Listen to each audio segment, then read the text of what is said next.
नमस्कार मेरे प्यारे बच्चों, स्वागत करती हूँ एक बार फिर से अपने channel learn Hindi with Gurmeet ma'am.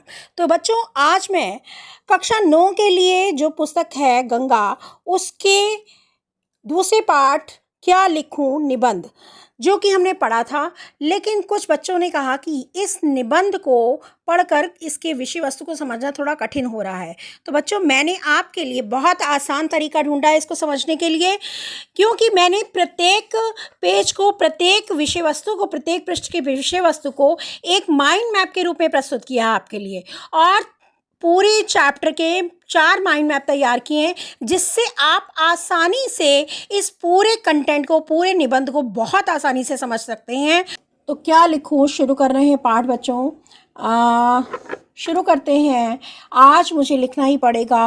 अंग्रेजी के प्रसिद्ध निबंध लेखक A.G. गार्डनर का कथन है कि लिखने के लिए एक विशेष मानसिक स्थिति होती है।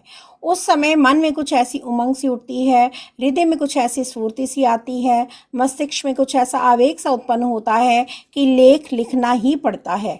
उस समय विषय की चिंता नहीं रहती, कोई भी विषय हो उसमें हम अपने हृदय के आवेग को भर देते हैं। हैट टांगने के लिए कोई भी खूंटी काम दे सकती है, उसी तरह मन के भावों को व्यक्त करने के लिए कोई भी विषय उपयुक्त है। असली वस्तु हैट है, खूंटी नहीं। इसी तरह मन के भाव ही यथार्थ है, विषय नहीं। तो बच्चों, इसमें देखिए, सबसे पहले आपको याद करना है, इसमें जो इस पाठ में, इस निबंध में सबसे पहली चीज़ है, ये A.G. गार्डनर का कथन आपको याद करना है। ठीक है, इसमें 3 पॉइंट उन्होंने दिए हैं कि लिखने के लिए एक विशेष मानसिक स्थिति चाहिए। विशेष मानसिक स्थिति कौन है? इसमें 3 पॉइंट आपको दिए गए हैं, पहला, दूसरा और तीसरा। देखिए, मन में उमंग उठती है, हृदय में स्फूर्ति आती है और मस्तिष्क में आवेग उत्पन्न होता है। तो ये 3 पॉइंट यहाँ आपको याद करने हैं A.G. गार्डनर के आपको। ठीक है, ये इसको आप याद कर लीजिए। ठीक, फिर उसने एग्जाम्पल दिया है, लेखक पद्मलाल पुन्नालाल ने, कि इसके लिए उन्होंने एग्जाम्पल दिया हैट का और खूंटी का। तो बच्चों, हैट जो यहाँ पर है, इसको लिख लीजिएगा आप कि हैट है आपका,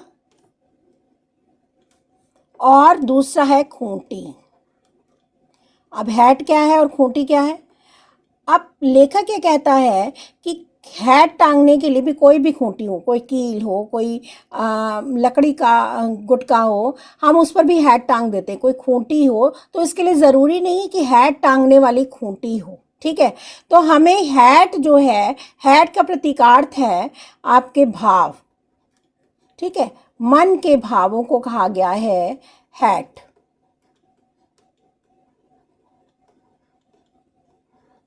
और दूसरा है खूंटी। खूंटी का अर्थ है विषय। अब यहाँ पर जो ये आपको याद करना पड़ेगा कि हैट का प्रतीकार्थ मन के भाव हैं। ये ज़रूरी है, ये आवश्यक है निबंध लिखने के लिए। खूंटी जो है विषय है। विषय कोई भी हो, यदि मन के भाव हमारे पास हैं तो हम निबंध लिख सकते हैं। तो ये दूसरा जो चीज़ आपको याद करनी है वो ये है। ठीक है, इसको नोट कर लीजिए। आगे बढ़ते हैं बच्चों। गार्डनर साहब के इस कथन की यथार्थता में मुझे संदेह नहीं है, पर मेरे लिए कठिनता यह है कि मैंने उस मानसिक स्थिति का अनुभव किया ही नहीं जिसमें भाव अपने आप उत्थित हो जाते हैं। उत्थित का मतलब होता है बच्चों, उत्पन्न हो जाते हैं। मुझे तो सोचना पड़ता है, चिंता करनी पड़ती है, परिश्रम करना पड़ता है, तब कहीं जाके मैं निबंध लिख सकता हूँ। आज तो मुझे विशेष परिश्रम करना पड़ेगा, क्योंकि मुझे साधारण निबंध नहीं लिखना। आज मुझे नमिता और अमिता के लिए आदर्श निबंध लिखना है। नमिता का आदेश है कि मैं दूर के ढोल सुहावने होते हैं इस विषय पर लिखूं, और अमिता का आग्रह है कि मैं समाज सुधार पर लिखूं, और ये दोनों ही विषय परीक्षा में आ चुके हैं, और उन दोनों पर आदर्श निबंध लिखकर मुझे उन दोनों को निबंध रचना का रहस्य समझाना पड़ेगा।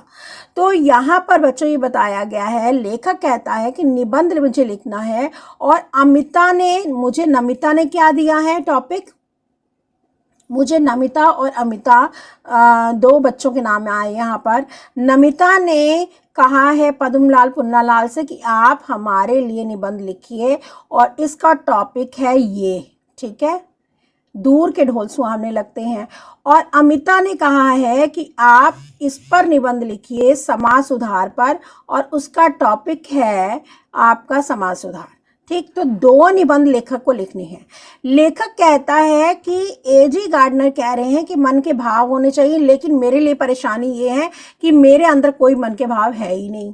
मेरी कठिनता क्या है? अब लेखक की कठिनता आपको यहाँ पर याद करनी है।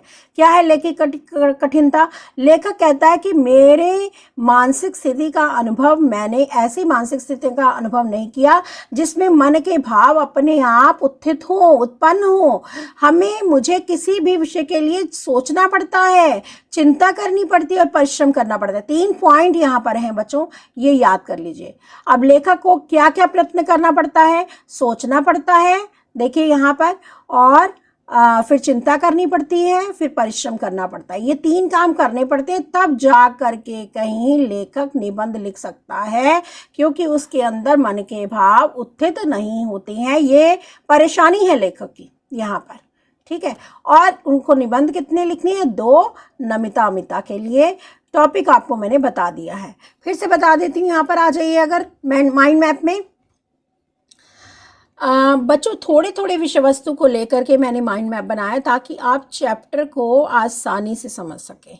ठीक है, तो दूर के ढोल सुहाने, देखो अच्छा लग रहा है ढोल, है ना? ढोल को देख करके आप किसकी याद आ रही है? ढोल को देख करके आपको शादी ब्याह की याद आ रही है। जैसे ढोल ढोल बजते हैं और कैसे करता है, मन नाचने का करता है ना। तो दूर के ढोल सुहावने अवश्य होते हैं।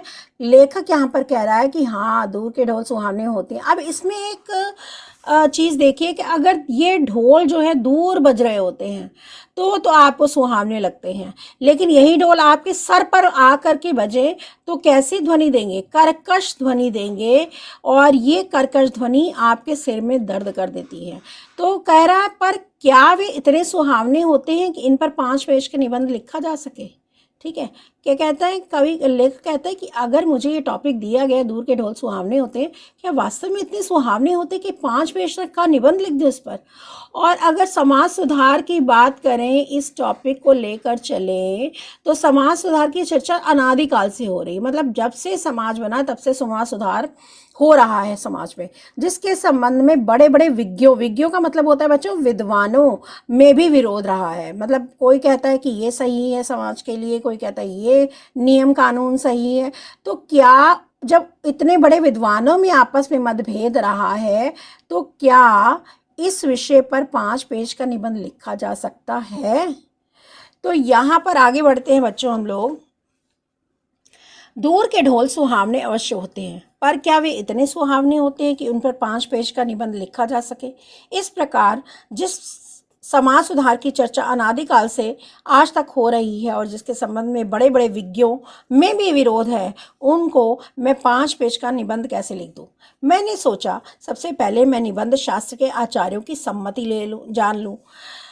पहले यह जान लूं कि आदर्श निबंध है क्या और कैसे लिखा जाता है, तब फिर मैं विषय की चिंता करूंगा। इसलिए मैंने निबंध शास्त्र के आचार्यों की रचनाएं देखी। अब लेखक ये कहता है कि मैंने कहा मैं निबंध तो लिखूंगा, लेकिन सबसे पहले मैं देखूं कि निबंध लिखने वाले जो बड़े बड़े आचार्य हैं, निबंध शास्त्र के आचार्य हैं, उनकी सम्मति ले लूं कि वो क्या कहते हैं इसको लेकर के। ठीक है, तो सबसे पहले लेखक कहता है कि निबंध शास्त्र के आचार्यों की सम्मति को जान लूं कि वो क्या कह रहे हैं। ठीक है, तो लेखक ने क्या किया? निबंध शास्त्र के कई आचार्यों की रचनाएं उन्होंने देखी, खंगाली। ठीक, फिर आगे बढ़ते हैं। एक विद्वान का कथन है कि निबंध छोटा होना चाहिए। छोटा निबंध बड़े की अपेक्षा अच्छा होता है, क्योंकि बड़े निबंध में रचना की सुंदरता नहीं बनी रहती। इस कथन को मान लेने में ही मेरा लाभ है। मुझे छोटा ही निबंध लिखना है, बड़ा नहीं। पर लिखूं कैसे? निबंध शास्त्र के उन्हीं आचार्य महादेव का कथन है। ठीक है, अब वो कहते हैं कि निबंध जो है, अब लेखक ये कहता है कि मैंने निबंध शास्त्र के आचार्यों की बातें पढ़ी, ठीक है, उन्होंने कहा, क्या कहा, एक विद्वान ने तो कहा कि क्या होना चाहिए, निबंध जो है छोटा होना चाहिए। इसको याद कर लीजिए बच्चों आप कि वो क्या कहते हैं, पहला पॉइंट ये देते हैं निबंध छोटा होना चाहिए। दूसरा, छोटा निबंध बड़े निबंध की अपेक्षा अधिक अच्छा होता है, अधिक इंटरेस्टिंग होता है, अधिक रुचिकर होता है। ठीक है। तीसरा, क्योंकि वे बड़े निबंध की सुंदरता जो है, सुंदरता नहीं बनी रह सकती, वो क्लिष्ट होता जाता है, उसके जो शब्द है, भाषा है, क्लिष्ट होती जाती है बड़ा निबंध लिखने से, और क्लिष्ट निबंध जो है लोगों को पसंद नहीं आते। तो अब लेखक ने ये निष्कर्ष निकाल लिया कि मैं जो निबंध लिखूंगा वो कैसा होगा, छोटा होगा, बड़ा नहीं होगा। ये निष्कर्ष निकाला लेखक ने। दूसरा निष्कर्ष ये निकाला लेखक ने कि निष्कर्ष इधर देखिए, ये देखिए, दूसरा निष्कर्ष ये निकाला है कि परिश्रम, अध्ययन और सही पद्धति से ही आदर्श निबंध लिखा जा सकता है। क्या करना है हमें, किसी भी निबंध को लिखने के लिए क्या करना है, मेहनत करनी है, पढ़ना पड़ेगा, ठीक है, परिश्रम करना पड़ेगा और सही पद्धति, उचित तरीके से निबंध लिखना पड़ेगा। क्या क्या चीज़ें हों निबंध में ये भी देखना पड़ेगा। फिर यहाँ देखिए, अब लेखक कहता है दोनों विषय आ चुके हैं हमारे पास निबंध के, ठीक है, और दोनों पर आदर्श निबंध लिखूंगा और लिख करके इसके निबंध के रहस्य को समझाना पड़ेगा। ठीक है, तो ये है आपका बच्चों इस कंटेंट जो आपने अभी तक पढ़ा पहले पृष्ठ पर, वो ये है, और मैंने आपको मेन पॉइंट्स, मुख्य बिंदु बता दिए हैं जो आपको यहाँ पर याद करने हैं। ठीक है, कह रहे हैं कि निबंध शास्त्र के उन्हीं आचार्य महोदय का कथन है कि निबंध के दो प्रधान अंग होते हैं, सामग्री और शैली। ठीक है, पहले तो मुझे सामग्री एकत्र करनी होगी, विचार समूह संचित करना होगा, इसके लिए मुझे मनन करना चाहिए। यह तो सच है कि जिसने जिस विषय पर अच्छा अध्ययन किया है उसके मस्तिष्क में उस विषय के विचार आते हैं, पर यह कौन जानता था कि दूर के ढोल सुहावने पर भी निबंध लिखने की आवश्यकता होगी। यदि यह बात पहले से ज्ञात होती तो पुस्तकालय में जाकर इस विषय का अनुसंधान कर लेता, पर अब समय नहीं है। मुझे तो यहीं बैठ करके 2 ही घंटे में निबंध लिखना होगा। वहाँ तो विश्वकोश है, वहाँ ना तो विश्वकोश है, ना कोई ऐसा ग्रंथ जिसमें इन विषयों की सामग्री उपलब्ध हो सके। अब मुझे अपने ही ज्ञान पर विश्वास करके निबंध लिखना होगा।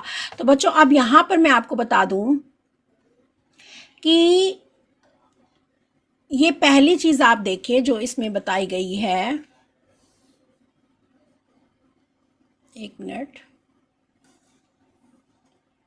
ये देखिए, इसमें उसने सबसे पहले ये कहा है लेखक ने कि निबंध के 2 भाग होते हैं, 2 प्रधान अंग होते हैं, जिसमें उन्होंने बताया है कि पहला है सामग्री, ठीक, दूसरा बताया है उन्होंने शैली। ठीक, अब वो कह रहा है कि यदि निबंध लिखना है तो ये 2 प्रधान अंग हैं, इनको याद कर लीजिए बच्चों। सबसे पहली चीज मैं आपको बता रही हूँ जो वो ये है कि निबंध के अंग कौन कौन से हैं। तो निबंध के 2 अंग हैं, ठीक है, इसको आप याद कर लीजिए, कौन कौन से, सामग्री और शैली। चलिए अब इसमें देखते हैं कि क्या क्या इसमें बताया है लेखक ने। ठीक है, तो सबसे पहले लेखक ये कह रहा है कि निबंध का विषय जो है विषय का गहरा अध्ययन करना है। सामग्री कैसे इकट्ठी करें किसी निबंध के लिखने के लिए, सबसे पहले उसका कंटेंट कलेक्ट करें, सबसे पहले उसका अध्ययन करें, उसका कंटेंट का, विषय का गहरा अध्ययन करें, पहला पॉइंट हो गया यहाँ पर। दूसरा है विचार समूह का संग्रह करना, यानी कि कंटेंट दिमाग में भरना। ठीक है, कैसे दिमाग में भरा जाएगा, जब आप उस विषय का बहुत अच्छा अध्ययन कर लेंगे तो उस विषय से संबंधित सारी जानकारी आपके दिमाग में आ जाएगी। फिर मनन और चिंतन की आवश्यकता, ये 3 चीजें चाहिए आपको सामग्री के लिए। ठीक है, पहले हमने बताया कि अंग 2 हैं, सामग्री और शैली, और सामग्री में आपको क्या करना है, सबसे पहले जो है सामग्री एकत्र करनी है, फिर विचार समूह का संचयन करना है, फिर उसका मनन करना है। ये 3 पॉइंट आप यहाँ पर याद कर लें। चलिए आगे बढ़ते हैं। शैली। अब शैली कैसी होनी चाहिए निबंध की, अभी हम पढ़ चुके हैं बच्चों कि शैली में क्या करना है, भाषा में प्रवाह होना चाहिए, फ्लुएंसी होनी चाहिए। तो पहला पॉइंट यहाँ पर ये हो गया, भाषा में प्रवाह हो। दूसरा है आपका, वाक्य छोटे छोटे होने चाहिए और एक दूसरे से संबद्ध होने चाहिए। सरल, सुगम और प्रभावशाली लेखन होना चाहिए। 3 पॉइंट ये हैं। शैली जो है, शैली कैसी होनी चाहिए निबंध की, ये आपको दे दी। तो 2 चीज़ें आप यहाँ पर याद कर लेंगे, सामग्री और शैली। अब सामग्री एकत्र करने में की प्रक्रिया क्या रहेगी, तो सबसे पहले देखिए लेखक ये कहते हैं हमको मनन करना चाहिए। जिस विषय का बहुत अच्छा अध्ययन कर लेते हैं उसका निबंध उतना ही बढ़िया होगा, उसका लेख उतना ही बढ़िया होगा, क्योंकि आपने उस विषय का अध्ययन किया है। तो मनन करना चाहिए। मनन में सोचना, चिंतन करना, विचार करना, ठीक है। जिस विषय का अच्छा अध्ययन हो किया है उसके मन में उतने अच्छे विचार होंगे। बिल्कुल सही। तो हमने दूसरा पॉइंट भी याद कर लिया कि सबसे पहले मनन करें उस विषय का, फिर क्या करें, उस विषय का अच्छे से अध्ययन करें ताकि हमारे मन मस्तिष्क में उससे संबंधित सारे विचार एकत्र हो जाएं। फिर हमें निबंध लिखना है, दूर के ढोल सुहावने लगते हैं। तो दूर के ढोल सुहावने विषय पर लिखने के लिए हमें क्या करना है, सबसे पहले अध्ययन करना है।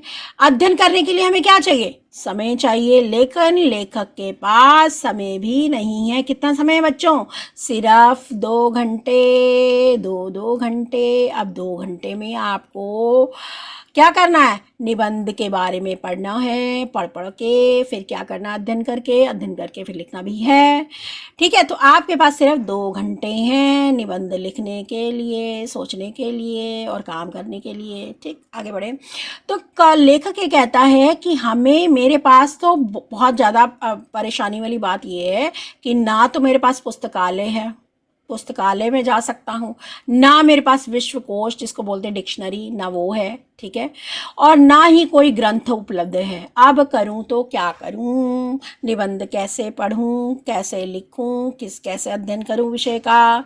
तो तब तक तो बच्चे वो नहीं थे ना, गूगल नहीं था, चैट जीपीटी नहीं था, तो फिर अध्ययन कैसे करें, ठीक है।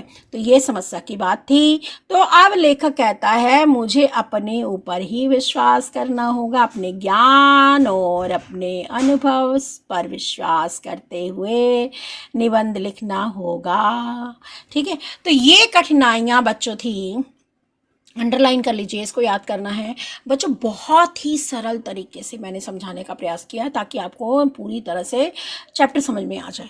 दूसरा आते हैं, अब यहाँ पर आगे बढ़ते हैं। विज्ञों का कथन है कि निबंध लिखने से पहले उसकी रूपरेखा बना लेनी चाहिए। अतः सबसे पहले मुझे दूर के ढोल सुहावने की रूपरेखा बनानी है। मैं सोच भी नहीं सकता कि इस विषय की रूपरेखा कैसी होगी। निबंध लिख लेने के बाद मैं उसका सारांश कुछ ही वाक्यों में भले ही लिख दूं, पर निबंध लिखने से पहले उसका स्तर 10-5 शब्दों में कैसे लिखा जाएगा।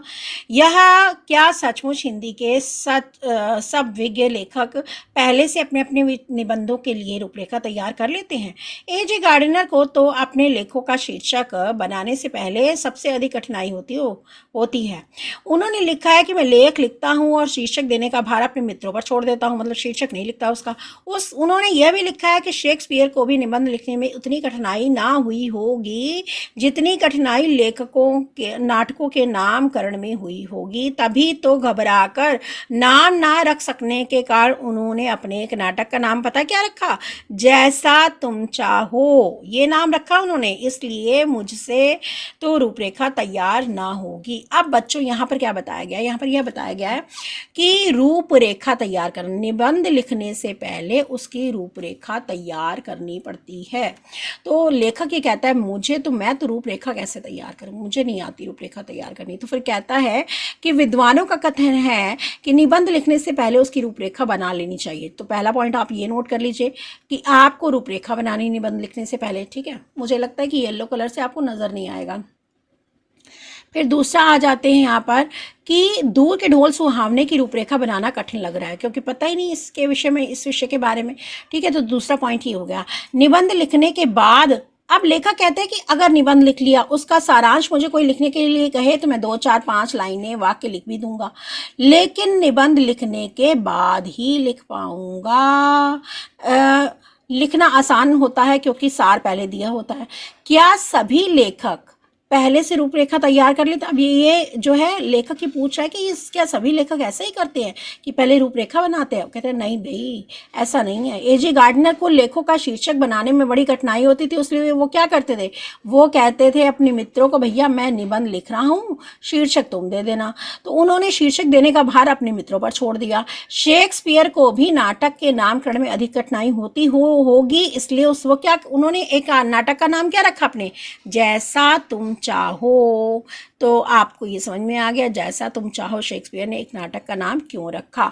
तो अब ये लेखक कहता है कि मुझे सबसे बड़ी परेशानी रूपरेखा तैयार करने में आ रही है। तो बच्चों मैंने एक पूरा हेडिंग दे दिया है, रूपरेखा तैयार करने में लेखक को आने वाली कठिनाइयाँ, इसको आप यहाँ से पढ़ लेंगे। तो आगे बढ़ते हैं। अब मुझे शैली निश्चित करनी है। आचार्य महोदय का कथन है कि भाषा में प्रवाह होना चाहिए, इसके वाक्य छोटे छोटे होने चाहिए, एक दूसरे से संबद्ध होने चाहिए, ठीक है, और छोटे छोटे वाक्य अच्छी तरह लिखे जा सकते हैं। तो यहाँ पर हम लोग पहले भी पढ़ चुके हैं ये चीज़, देखिए इसको, कि ये कि शैली का निर्धारण, भाषा शैली का निर्धारण कैसे किया जाए, ठीक है। ये देखिए, एक मिनट में आपको दिखा रही हूँ। हाँ, ये देखिए,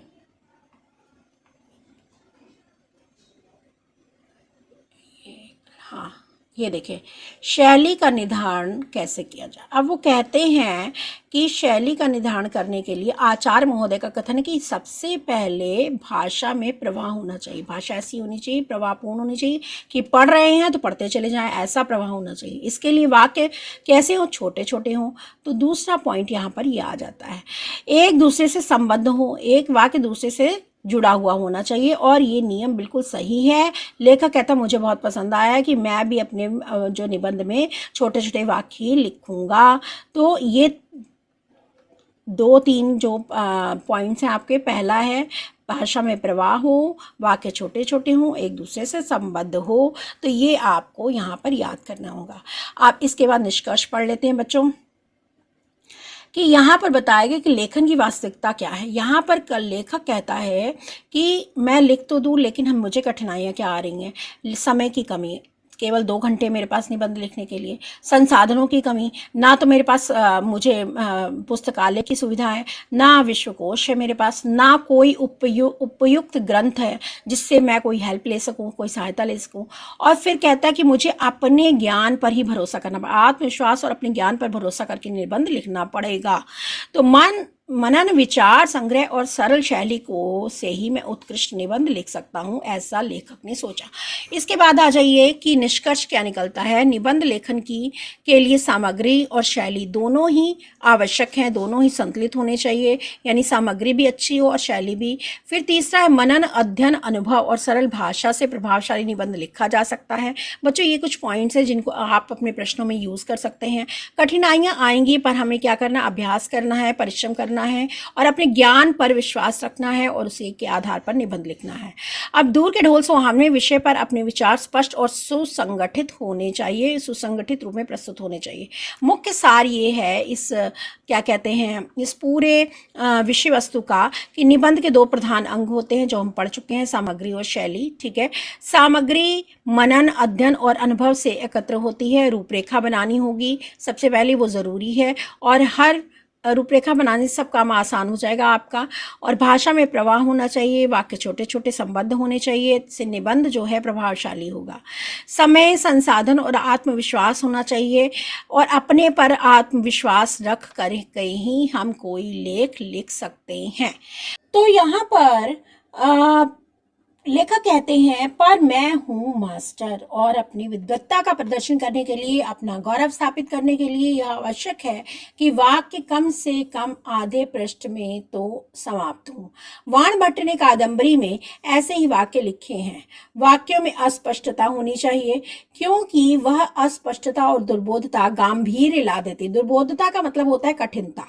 इसलिए संस्कृत के प्रसिद्ध कवि श्री हर्ष ने जानबूझ करके अपने काव्य में ऐसी गुत्थियां डाल दी हैं जो अज्ञों से ना सुलझ सके। अज्ञों, ज्ञ मीन्स ज्ञानी, जानने वाला, विद्वान, और अज्ञ मूर्ख, अज्ञों से ना सुलझ सके। और सेनापति ने भी अपनी कविता दुर्बोध कर दी है, कठिन कर दी है। तभी तो अलंकारों, मुहावरों, लोकोक्तियों का समावेश भी निबंधों के लिए आवश्यक बताया जाता है। तब क्या किया जाए? तो अब यहाँ पर बच्चों भाषा शैली के बारे में बताया गया है। सबसे पहले देखिए कि वो कहते हैं कि लेखक पद्मलाल कहते हैं कि लोग क्या करते हैं, लेखक और कवि कुछ क्या करते हैं, अपनी विद्वत्ता का प्रदर्शन करते हैं। ठीक है, अपने गौरव को स्थापित करने के लिए वो क्या करते हैं, लेखों को कठिन लिखते हैं, अस्पष्ट होती है उसकी भाषा और दुर्बोध होती है। आचार्यों के अनुसार वाक्य आधे पृष्ठ तक के लंबे होने चाहिए, ऐसा मानते हैं कुछ लोग। ठीक है, वो कौन कौन से लोग हैं अभी आगे पढ़ेंगे। अस्पष्टता या दुर्बोधता, गांभीर्य, उनका मानना है कि अस्पष्ट होगा यदि निबंध या लेख तो उसमें दुर्बोधता होगी, तो वो गंभीर ला देती है, उसमें गंभीरता आएगी। तो कौन कौन से हैं ऐसे लोग, ऐसे कवि? वाण भट्ट हैं जिन्होंने कादम्बरी लिखी, श्री हर्ष हैं, और सेनापति। ये तीनों कवि जो हैं इनकी भाषा जो है ऐसे ही क्लिष्ट भाषा है। तो कहते हैं कि सरसता और लाने के लिए इन्होंने क्या किया, अपने निबंधों में अलंकारों का प्रयोग किया, मुहावरों का प्रयोग किया और लोकोक्तियों का प्रयोग किया, जिससे निबंध में या लेख में नीरसता की जगह सरसता आ जाए। तो आगे बढ़ते हैं। अंग्रेजी के निबंधकारों ने एक दूसरी पद्धति को अपनाया। उनके निबंध का आचार्यों की कसौटी पर भले ही खरे सिद्ध न हो, पर अंग्रेजी साहित्य में उनका मान है। उस पद्धति को जन्मदाता मॉन्टेन समझे जाते हैं। उन्होंने स्वयं जो कुछ देखा, सुना और अनुभव किया, उसी को अपने निबंधों के रूप में लिपिबद्ध कर दिया। ऐसे निबंधों की सबसे बड़ी विशेषता यह है कि वह मन की स्वच्छंद रचनाएं हैं, न उसमें कवि की उदात्त कल्पना है, उदात्त में श्रेष्ठ कल्पना है, और न ही आख्यायिका, लेखक की सूक्ष्म दृष्टि, और न ही विज्ञों की गंभीर तर्कपूर्ण विवेचना। उनमें लेखक की सच्ची अनुभूति रहती है, उनमें उसके सच्चे भावों की सच्ची अभिव्यक्ति होती है, उनमें उसका उल्लास रहता है। ये निबंध तो उस मानसिक स्थिति में लिखे जाते हैं जिसमें न ज्ञान की गरिमा है, न कल्पना की महिमा है, जिसमें जीवन का गौरव भूल करके हम अपने ही में लीन हो जाते हैं, जिसमें हम संसार को अपनी ही दृष्टि से देखते हैं और अपने ही भाव से ग्रहण करते हैं। तब इसी पद्धति का अनुसरण मैं भी क्यों ना करके निबंध लिखूं, पर मुझे तो 2 निबंध लिखने होंगे। अब इस पूरी विषय वस्तु को बच्चों यहाँ पर देखिए आप, उन्होंने कहा है कि अंग्रेजी के एक निबंधकार हैं जिनका नाम है मॉन्टेन। ठीक है, अब मॉन्टेन ने क्या किया, मॉन्टेन ये कहते हैं कि वो ये कहते हैं कि आपको निबंध लिखने के लिए ज्ञान की गरिमा की जरूरत नहीं, आपको निबंध लिखने के लिए कल्पना की जरूरत नहीं। आप जो कुछ देखते हैं, ठीक है, जो कुछ देखते हैं अपने इर्द गिर्द, जो कुछ सुनते हैं, जो अनुभव करते हैं, उसी को निबंध के रूप में लिखें। ठीक है, क्योंकि ये निबंध जो होता है मन की स्वच्छंद रचना होती है, क्योंकि आप किसी का दबाव तो है नहीं, जो मन ने सोचा, जो देखा, सुना, वो लिख दिया। और इसमें सच्ची अनुभूति होती है, सच्चे भावों की अभिव्यक्ति होती है, उल्लास होता है। ठीक है, वो कहते ज्ञान की गरिमा और कल्पना की महिमा नहीं, केवल जीवन का अनुभव ही ऐसे निबंधों में होता है। तो कवि, लेखक ये कहता है कि मैं किसको फॉलो कर रहा हूँ, मैं किसको फॉलो कर रहा हूँ, मॉन्टेन को फॉलो करूंगा, क्योंकि उन्होंने कहा है कि जो देखा सुना और जो अनुभव किया वो उस लिख दो, क्योंकि वही मन की स्वच्छंद रचनाएं हैं और मन की स्वच्छंद रचनाएं दूसरों को आकर्षित करती हैं। मुझे अमीर खुसरो की एक कहानी याद आई। एक बार प्यास लगने पर वे एक कुएं पर पहुंचे। वहां 4 औरतें पानी भर रही थीं। पानी मांगने पर पहले उनमें से एक ने खीर पर कविता सुनाने के लिए कहा, दूसरी ने चरखे पर, तीसरी ने कुत्ते पर, चौथी ने ढोल पर।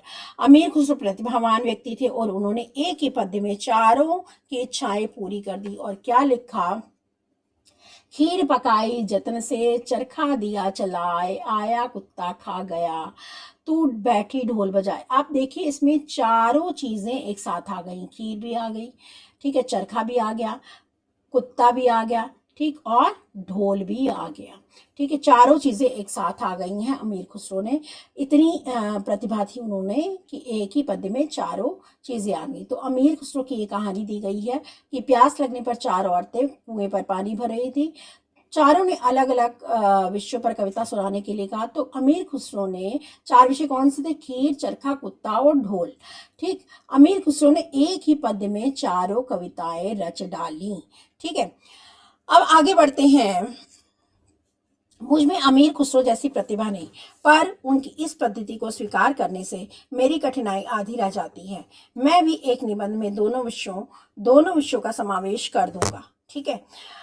दूर के ढोल सुहावने होते हैं क्योंकि उनकी कर्कशता दूर तक नहीं पहुंचती। जब ढोल पास बैठे व्यक्तियों के लोगों के कान के पर्दे फटते रहते हैं। तो अब यहाँ पर देखिए, अब लेखक ये कहते हैं कि मैंने क्या योजना बनाई, मैंने ये योजना बनाई कि मैं भी किसकी पद्धति को अपनाऊंगा, अमीर खुसरो की पद्धति को अपनाऊंगा। अमीर खुसरो जैसी प्रतिभा या योग्यता या मेरे अंदर विशेषता नहीं है, परंतु मैं उनकी पद्धति को अपनाऊंगा, ठीक है। मैं एक ही निबंध में दोनों विषयों का समावेश कर दूंगा। फिर दूर के ढोल सुहावने होते हैं क्योंकि उनकी कर्कशता, वो कहते हैं कि दूर के ढोल सुहावने होते हैं क्योंकि यदि वो कर्कश होते हैं, लेकिन दूर रहने से उनकी कर्कशता जो है समझ में नहीं आती है, इसलिए वो सुहावने लगते हैं, ठीक है। अब निबंध की, अब यहाँ पर इसके निष्कर्ष पर आ जाए बच्चों। निबंध लिखते समय सच्ची अनुभूति और अनुभव को आधार बनाना चाहिए, ठीक है। वाक्य स्पष्ट, प्रभावशाली, विचारपूर्ण होने चाहिए, परंतु स्वाभाविकता होनी चाहिए उसमें। स्वाभाविकता का मतलब है यथार्थता होनी चाहिए, वास्तविकता होनी चाहिए। अलंकार, मुहावरे और लोकोक्तियां निबंध को रोचक बना सकती हैं, ठीक है। दूर की वस्तुएं आकर्षक लगती हैं क्योंकि उनकी कर्कशता या वास्तविकता समझ में नहीं आती। जितनी वस्तु दूर होगी उतनी उसकी जो कर्कशता है, उसकी जो यथार्थता है, वो हमें समझ में नहीं आती है, ठीक है। तो हमें वो सुहावनी लगती हैं। ऐसा ही ढोल के साथ है, ऐसा भी वास्तविक जीवन में भी होता है। निबंध वही सफल होता है जिसमें लेखक का व्यक्तित्व और सच्चे भाव झलक रहे हो, यानी स्वाभाविक भाव हो, उसमें किसी तरह की कल्पना ना हो। देखिए अब आगे बढ़ते हैं इसमें कि लेखक ये कहता है कि दूर के ढोल सुहावने होते हैं क्योंकि उनकी कर्कशता दूर तक नहीं पहुंचती, ठीक है। जब ढोल के पास बैठे हुए लोगों के कान के पर्दे फटते रहते हैं, तब दूर किसी नदी के तट पर संध्या समय किसी दूसरे के कान में वही शब्द मधुरता का संचार कर देते हैं। ढोल के उन्हीं शब्दों को सुन करके वह अपने हृदय में किसी के विवाहोत्सव का चित्र अंकित कर लेता है। कोलाहल से पूर्ण घर के कोने में बैठी हुई किसी लज्जाशील नववधु की कल्पना वह अपने मन में कर लेता है। उस नववधु के प्रेम, उल्लास, संकोच, आशंका, विषाद से युक्त हृदय के कंपन ढोल की कर्कश ध्वनि को मधुर बना देते हैं। सच तो ये है कि ढोल की ध्वनि के साथ आनंद का कलरव, उत्सव का प्रमोद और प्रेम का संगीत, ये तीनों मिले रहते हैं, तभी उसकी कर्कशता समीपस्थ लोगों को कटु प्रतीत नहीं होती और दूरस्थ लोगों के लिए वह अत्यंत मधुर बन जाती है। तो बच्चों ये बताना चाहता है यहाँ पर लेखक कि जो ढोल की ध्वनि होती है, देखिए पहला पॉइंट ही मैंने लिया है इसमें ये कि ये देखिए, ये इसमें देखिए कि ढोल की ध्वनि मधुर क्यों होती है और किनके लिए होती है। देखिए ढोल की, अगर आप जनरल एक बात करें तो ढोल जहां बजते होते हैं वहां पर आपको जब दूर से ढोल की आवाज सुनते हैं तो आपका मन क्या करता है, मैं नाचने लगूं, आपके पैर थिरकने लगते हैं, आपको वो सुहावनी लगती है, आपको वो मनमोहक प्रतीत होती है, आपको वो मधुर लगती है, ठीक है, क्योंकि दूर है, ठीक। अगर यही ढोल पास में बजे आपके सर पर, तो ढोल की कर्कशता का मतलब होता है कठोरता, दूर तक नहीं पहुंचती, इसलिए वो मधुर लगते। ठीक, अन्यथा वह कैसे होती, कर्कश होती है उसकी ध्वनि। समीप कर्कश, दूर मधुर प्रतीत होता। अब इसको भी नोट कर लीजिए कि समीपता जो होती है ढोल की, अगर समीप बजे तो कर्कश, दूर रहेगा तो मधुर प्रतीत होगा। लेकिन अब समय बदल गया, परिस्थिति बदल गई, स्थान बदल गया। कैसे? अब विवाह का उत्सव है, उस समय ढोल की ध्वनि आपको कैसे प्रतीत होती है? बहुत अच्छी प्रतीत होती है, मधुर प्रतीत होती है, सब नाच उठते हैं। ठीक है, उसी तरह जो नववधु होती है, यदि वह ढोल की ध्वनि सुनती है तो उसके मन में उल्लास, प्रेम उत्पन्न हो जाता है, आनंद से जुड़ जाती है। वो उसके अंदर संकोच, आशंका, विषाद से युक्त जो हृदय में जो ढोल का कंपन ध्वनि है, वो उसको मधुर प्रतीत होती है। तो ढोल की ध्वनि की मधुरता और कर्कशता किस पर निर्भर करती है? समय, स्थान और परिस्थिति पर। इसको आप नोट कर लें। ठीक है, ये पॉइंट जो है बड़ा इंपॉर्टेंट है, समय, स्थान और परिस्थिति। ठीक, अब आगे बढ़ते हैं। यह बात सच है कि दूर रहने से हमें यथार्थता की कठोरता का अनुभव नहीं होता। बच्चों, ये बहुत इंपॉर्टेंट लाइन है कि जब हम दूर रहते हैं तो यथार्थता का मतलब होता है सच्चाई, वास्तविकता। वास्तविकता कितनी कठोर है उसका हम अनुभव नहीं कर पाते क्योंकि दूर है। ठीक है, वही यही कारण है कि जो तरुण संसार के जीवन संग्राम से दूर हैं, जो तरुण आज की युवक हैं जैसे आप लोग, ठीक है, आप जीवन संग्राम से दूर हैं। जीवन कितना कठिन है, उसकी कितनी कठिनाइयां हैं, उसमें कितनी समस्याएं आती हैं, उससे आप दूर हैं, आपने उसका सामना नहीं किया, इसलिए आपको भविष्य कैसा लगता है? मनमोहक प्रतीत होता है। उन्हें संसार का चित्र बड़ा ही मनमोहक प्रतीत होता है। और जो वृद्ध हो गए हैं और अपनी बाल्यावस्था और तरुणावस्था से दूर हट गए हैं, उन्हें अपने अतीत की स्मृतियां बड़ी सुखद प्रतीत होती हैं। वे अतीत का स्वप्न देखते हैं और तरुणों के लिए जैसे भविष्य उज्जवल होता है, वैसे वृद्धों के लिए अतीत। वर्तमान में दोनों को असंतोष होता है। तरुण भविष्य को वर्तमान में लाना चाहता है और वृद्ध अतीत को खींच करके वर्तमान में लाना चाहता है। तरुण क्रांति के समर्थक होते हैं और वृद्ध अतीत के गौरव के संरक्षक होते हैं। इन्हीं दोनों के कारण वर्तमान सदैव शुभ रहता है, शुभ मैंने दुखी रहता है। दोनों अपने वर्तमान से असंतुष्ट रहते हैं। दोनों कौन? तरुण और वृद्ध। और इसी से वर्तमान काल सदैव सुधारों का काल बना रहता है, यानी कि हमेशा हर काल में हमें सुधार की आवश्यकता होती है। अब यहाँ आ जाएं जरा बच्चों, यहाँ देखिए दूरी और दृष्टिकोण का प्रभाव। दूर रहने से यथार्थ की कठोरता का हमें अनुभव नहीं होता, बिल्कुल सच, क्योंकि हम दूर हैं। वो जगह, वो चीज़ें, वो कितनी कठोर है, हमारे लिए कितनी घातक है, हमें पता ही नहीं है, क्योंकि हम जीवन संग्राम में उन समस्याओं से हम परिचित ही नहीं हैं, जिसका हमने अनुभव ही नहीं किया, तो वो हमें कैसे प्रतीत होंगी? वो कठिनाइयाँ, वो हमें कठिनाइयाँ तो मनमोहक की प्रतीत होंगी, हमें जीवन कैसा प्रतीत होगा? भविष्य उज्ज्वल प्रतीत होगा। तरुणों को भविष्य उज्ज्वल लगता है, बिल्कुल ठीक, समझ में आ गया होगा ये आपको। और वृद्धों को अतीत, क्योंकि वो अपने जीवन संग्राम में बहुत सारी कठिनाइयों को, तकलीफों को झेल चुके हैं, तो उन्हें क्या लगता है? उन्हें लगता है कि हमारा जो है अतीत बहुत अच्छा था। वर्तमान समय में तो बहुत ही कठिनाइयां हैं, बच्चों के लिए भी, युवकों के लिए भी। तो वृद्धों को अतीत सुखद लगता है, दोनों वर्तमान से असंतुष्ट रहते हैं। तो वृद्धों के लिए जहां पर जो है अतीत सुखद है, वर्तमान से वो असंतुष्ट हैं। और तरुणों के लिए क्या है?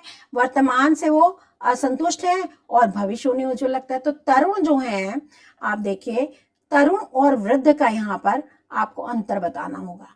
तो ये एक प्रश्न बनता है यहाँ पर, तरुण और वृद्ध। ठीक है, ये तरुण जो है ये भविष्य को उज्जवल मानते हैं। किसको मानते हैं? भविष्य को। और जो आपके वृद्ध हैं वो किसको उज्जवल मानते हैं? वो मानते हैं अतीत को सुखद मानते हैं। ये आप दिमाग में रख लीजिए। ठीक है, अब आता है हमारे पास, इधर आ जाइए, कि वर्तमान समय में यहाँ पर वर्तमान सदैव शुभ रहता है। दोनों का शुभ रहता है बच्चों, दोनों ही असंतुष्ट रहते हैं। युवक भी अपने वर्तमान से असंतुष्ट रहते हैं क्योंकि उन्हें भविष्य की लालसा है, और वृद्ध जो है अपने वर्तमान से, उन्हें अतीत का के संरक्षक हैं क्योंकि वो तरुण क्रांति के समर्थक होते हैं। ठीक, बिल्कुल सही, वो परिवर्तन चाहते हैं। और वृद्ध जो हैं अतीत के गौरव के संरक्षक होते हैं। वृद्ध जो है अपने अनुभव से उन्हें अतीत ज़्यादा अच्छा लगता है, उन्हें पता है कि अतीत का जो अनुभव है वो ज़्यादा मीठा है। दोनों के कारण से वर्तमान सदैव शुद्ध रहता है। अब दोनों को क्या है, दोनों को तकलीफ होती है वर्तमान में, क्योंकि दोनों अपने वर्तमान से असंतुष्ट हैं। तरुण भविष्य को वर्तमान में लाना चाहते हैं। तरुण चाहते हैं भविष्य को हम वर्तमान में खींच के लाएं, फटाफट हम भविष्य में बड़े हो जाएं और सारी सुविधाएं हमारे हाथ में हों। ठीक, हम परिवर्तन कर दें इस समाज का अपने हिसाब से। वृद्ध क्या करते हैं, अतीत को वर्तमान में लाना चाहिए। वो कहते हैं इतना अच्छा हमारा अतीत था, ऐसे हमने समय बिताया और उसमें ये कोई कमी नहीं थी, और वो अपने अतीत को वर्तमान में देखना चाहते हैं। तो आप देखिए दोनों एक ही कगार पर खड़े हैं। दोनों जो है इसी से जो वर्तमान काल है सदैव जो है दोनों के लिए शुभ रहता है, और दोनों जो है ये जो है वर्तमान काल सुधारों का काल बन जाता है। यहाँ पर लेखक देखिए कितनी खूबसूरती से जो दूसरा जो आपका विषय वो भी लेकर आ गया है। आगे बढ़ते हैं। मनुष्य जाति के इतिहास में कोई ऐसा काल नहीं हुआ है जब सुधारों की आवश्यकता ना हुई हो। तभी तो आज तक कितने सुधारक हो गए हैं, पर सुधारों का अंत कब हुआ? भारत के इतिहास में बुद्धदेव, महावीर स्वामी, नागार्जुन, शंकराचार्य, कबीर, नानक, राजा राम मोहन राय, स्वामी दयानंद सरस्वती और महात्मा गांधी ने सुधारों की गणना समाप्त नहीं होती। सुधारों का दल नगर नगर और गांव गांव में है। सच तो यह है कि जीवन में नए नए दोष उत्पन्न होते हैं, नए नए सुधार होते हैं। ना दोषों का अंत होता है और ना कभी सुधारों का अंत होता है। और आज के जो दोष हैं कल के सुधार हैं, और जो कल के सुधार हैं फिर दोष बन जाते हैं, और उसके आधार पर नव सुधार किया जाता है। तभी तो ये जीवन प्रगतिशील कहलाता है। प्रगतिशीलता का क्या अर्थ है बच्चों? देखिए प्रगतिशील क्या होता है? प्रगतिशीलता का मतलब होता है प्रगतिशील। प्रगतिशील माने परिवर्तन, प्रगतिशीलता। ठीक है, अब प्रगतिशील क्या है? परिवर्तन। इसको अगर हम एक शब्द में डिफाइन करें इस पाठ के आधार पर, तो हम उसको डिफाइन करेंगे कि परिवर्तन की बात कर रहे हैं। प्रगतिशीलता तभी आती है जब परिवर्तन होता है, सुधार होते हैं, तब आपका प्रगतिशीलता आती है। ठीक, अब यहाँ पर देखिए कि ये सुधारों का जो है की आवश्यकता और इतिहास। मनुष्य जाति के इतिहास में सदैव सुधारों की आवश्यकता। आप चाहे आदिकाल ले लें, कोई भी युग ले लें, ठीक है, किसी भी युग में समाज में सुधार होते रहते हैं। हर समाज में कोई ना कोई दोष होते हैं और उनके सुधार होते हैं, तो सुधारों की आवश्यकता रहती ही है। भारत में अनेक महापुरुष हैं, ये महापुरुषों के नाम है जिन्होंने समाज सुधार के लिए काम किए। वो कहते हैं यही नहीं है, नगर नगर गांव गांव में अलग अलग समाज सुधारक मिल जाएंगे जिन्होंने समाज सुधार के कार्य किए हैं। ठीक है, तो खाली इतने ही नहीं है, ये भी हैं, तो इनके नाम आप याद कर लें क्योंकि ये पाठ में आए हैं इन सुधारकों के नाम। नए नए दोष उत्पन्न होते हैं और नए नए सुधार होते हैं। क्या होता है? दोष उत्पन्न होते हैं, उनका सुधार होता है। ठीक है, सुधार हो गया। आप उन सुधारों में भी प्रगतिशीलता होती है, परिवर्तन हुआ समाज में, तो फिर वो जो सुधार थे वो दोष बन गए, फिर उनके दोषों का के आधार पर नए सुधार हुए। तो ना दोषों का अंत होता है ना सुधारों का अंत होता है, और ये प्रक्रिया जो है ऐसे ही चलती रहती है। अगर यहाँ पर आ जाए बच्चों, 5वें नंबर पर देखिए, जो कभी सुधार थे वहीं आज दोष बन गए हैं, बन जाते हैं। ठीक है, मैंने अभी आपको बता दिया। उन सुधारों का फिर सुधार होता है जिसे नव सुधार कहते हैं। बच्चों इसको आप इस पॉइंट को नोट कर लें कि नव सुधार की बात करता है लेखक, जो है वो कहता है कि नव सुधार होता है सुधारों के आधार। यानी देखिए ये प्रक्रिया चलती है आपकी, दोष, फिर दोषों के आधार पर क्या हुआ? सुधार हुआ। ठीक है, सुधार हो गया, फिर सुधार फिर किसमें कन्वर्ट हो गए? दोष में कन्वर्ट हो गए। फिर उन दोषों का सुधार जो हुआ उसको कहते हैं नव सुधार। ठीक है, आपको ये बात समझ में आ गई होगी अब, है ना? तो उसको कहते हैं हम नव सुधार। इस पॉइंट को आप नोट कर लें, इसको बहुत क्लियरली मैंने इस माइंड मैप में आपको बता दिया है। ये देखिए, ये देखिए तो उन सुधारों का फिर नव सुधार होता है। ठीक, फिर नव सुधार हुआ, इसलिए जीवन को प्रगतिशील माना गया। प्रगतिशीलता क्या है? मैंने आपको बताया कि परिवर्तन का नाम है। नए दोष, नए सुधार जीवन की निरंतर प्रक्रिया है, ये चलती ही रहती है, इसमें कोई रुकावट नहीं आती है। तो प्रगति का क्या अर्थ हुआ? निरंतर परिवर्तन और सुधार। प्रगति यानी परिवर्तन। तो आपने देखा, सुधार उत्पन्न हुए, सुधारों का दोष उत्पन्न हुए, दोषों का सुधार हुआ, सुधारों का फिर नव सुधार हुआ। ये तीनों पॉइंट आप याद कर लें। आगे बढ़ते हैं। हिंदी में प्रगतिशील साहित्य का निर्माण हो रहा है। उसके निर्माता यह समझ रहे हैं कि उनके साहित्य में भविष्य का गौरव निहित है, पर कुछ ही समय बाद उनका यह साहित्य अतीत का स्मारक बन जाएगा।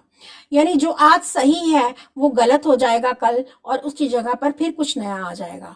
आज जो तरुण है वही वृद्ध होकर अतीत के गौरव का स्वप्न देखेंगे, और इसके स्थान पर तरुणों का फिर नया दल आ जाएगा, जो भविष्य का स्वप्न देखेगा। और दोनों के स्वप्न सुखद होते हैं, क्योंकि दूर के ढोल सुहावने होते हैं। तो बच्चों, यहाँ पर देखिए, हम प्रगतिशीलता की बात कर रहे हैं, साहित्य में भी प्रगतिशीलता की बात कर रहे हैं। इधर देखिए कि हिंदी में प्रगतिशील साहित्य का निर्माण हो रहा है। हिंदी में भी आप देख लीजिए, जो साहित्य, जो चीज़ें सही एक समय में मानी जाती हैं, दूसरा समय परिवर्तित होता है, हम आगे बढ़ते हैं जीवन में, तो वही चीज़ें जो हैं सुधार के लायक हो जाती हैं, और फिर उसके स्थान पर नई चीज़ें आ जाती हैं। तो यहाँ पर देखिए, लेखक इसे भविष्य का गौरव मानते हैं। लेखक कहता है कि ये जो है हमारे लिए भविष्य के लिए गौरव की बात है कि हम परिवर्तनशील हैं और प्रगतिशील हैं, और प्रगतिशीलता के साथ साथ नए साहित्य का भी निर्माण कर रहे हैं। कुछ समय बाद यही साहित्य अतीत का स्मारक बन जाता है, क्योंकि वो पुराना हो गया, और आज तक के तरुण वृद्ध होकर अतीत के गौरव का स्वप्न देखे। आज जो बच्चे युवक हैं, ठीक है, वो कल वृद्ध हो जाएंगे, और वृद्ध होकर के अपने अतीत का गौरव देखेंगे, मतलब उन्हें पुराना समय अपना अच्छा लगेगा। ठीक, उनके स्थान पर नए तरुण आ जाएंगे, जो भविष्य का स्वप्न देखेंगे। आप चीज समझ गए होंगे ना। तो दोनों के ही स्वप्न सुखद होते हैं, क्योंकि दोनों ही दूर के ढोल सुहावने लगते हैं। मैंने आपको बता दिया कि दूर के ढोल, जिस तरह से ढोल की कर्कशता हमें अच्छे प्रतीत होती है, सुहावनी प्रतीत होती है, क्योंकि दूर है। इसी तरह से जीवन की जो यथार्थता है, वास्तविकता से हम परिचित नहीं है। जीवन संग्राम में कई समस्याएं, कई तकलीफें हैं, उनको हम जानते नहीं है, और जब तक जानते नहीं है इसलिए हम उनसे दूर हैं, और दूर हैं, यथार्थता से दूर है, इसलिए हमें वो जीवन जो है भविष्य मनमोहक प्रतीत होता है। तो निष्कर्ष पर आ जाए अगर हम, तो देखिए, दूर के ढोल सुहावने होते हैं, बिल्कुल सही, हमने एक्सप्लेन कर लिया। दूसरी दूरी होने के से कर्कशता कम हो जाती है, यथार्थता कम होती है, तो कठिनता कम होती है, कठोरता कम होती है, मधुरता होती है उसमें। समय, दृष्टिकोण, परिस्थिति जो है ध्वनि को मधुर बना देते हैं। ठीक है ना, कि अगर हम दूर हैं, समय हमारा ऐसा चल रहा है कि अच्छा है, तो हमें दूर की चीजें भी अच्छी लगती हैं। हाँ, क्योंकि हमें वो मनमोहक प्रतीत होती हैं। अतीत और भविष्य दोनों ही मन को सुख देने वाले होते हैं। ठीक है, भविष्य और अतीत कैसे होते हैं, तरुण और वृद्धों के माध्यम से हमने अभी डिस्कस कर लिया है। अब आते हैं यहाँ पर, देखिए, अब यहाँ पर बच्चों आपका जो चैप्टर है समाप्त हो गया है, और मैं उम्मीद करती हूँ कि ये जो 4 स्लाइड में माइंड में बना करके चैप्टर को समझाया है, उससे आपको एक एक जो टॉपिक है चैप्टर में जो दिया गया है वो आपको क्लियर हो जाएगा, जिससे आप प्रश्न उत्तर आराम से कर सकेंगे। इससे पहले मैं आपके प्रश्न उत्तर भी दे चुकी हूँ इस पार्ट से संबंधित, तो वो आपको याद नहीं करने पड़ेंगे अगर आप इस वीडियो को ध्यान से सुन लेंगे। तो आप इसको ध्यान से सुनिए और समझिए, इसके माध्यम से चैप्टर को समझिए। अगर बच्चों आपको कोई भी प्रश्न हो तो आप कमेंट बॉक्स में कमेंट करके पूछ सकते हैं। आपको अगर मेरी वीडियोस अच्छी लगती हैं तो आप चैनल को सब्सक्राइब कर लें, और वीडियो को लाइक करें, और अधिक से अधिक अपने मित्रों के साथ शेयर करें, ताकि वह भी इसका लाभ उठा सकें। इसी के साथ बच्चों मैं आपसे विदा लेती हूँ। अगले वीडियो में मैं आपसे फिर मिलूंगी, तब तक के लिए धन्यवाद।